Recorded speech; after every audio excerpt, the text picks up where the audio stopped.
Lovecraft Country, Season 1, Episode 3, title Holy Ghost. And this episode might be the best episode of the season so far. And all this bloody episode is a haunted house episode. That's the entire episode is. It's a haunted house episode. But it's handled so well, so intentionally.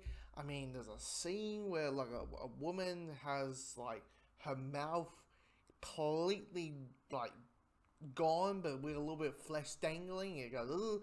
But she's like looking at someone sleeping in their bed, and you're like, okay, haunted house.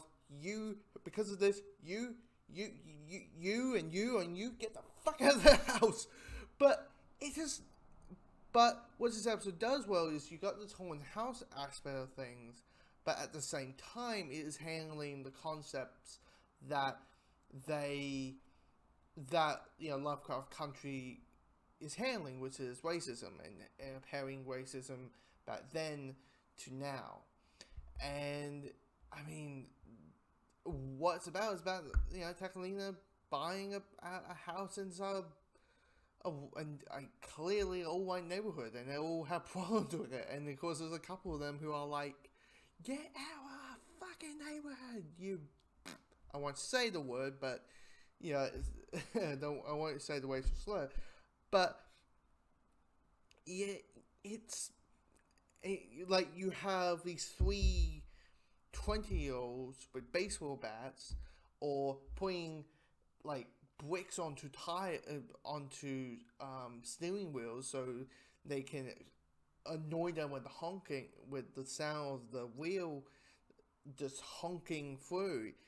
It's diving through it. It's diving through that, and when we get to the haunted house stuff, it's like you're like, I'm liking that. I'm liking this. I'm liking that. I have to say though, the stuff doing with Antithesis, a main character, his story so far is not interesting.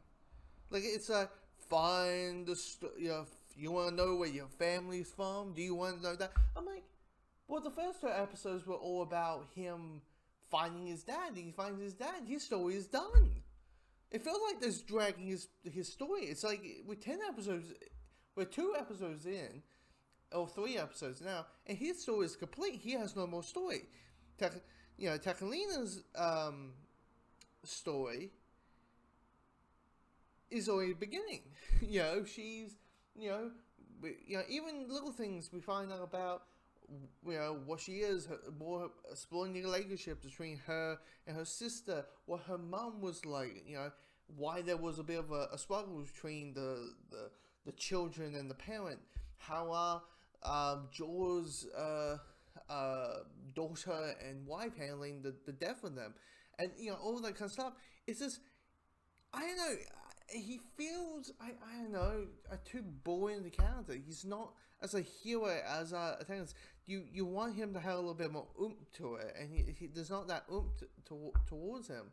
But yeah, everything's just well done. I mean, there's a scene, a very intentional scene, that is in a police van. If you know the scene, you know what I'm talking about.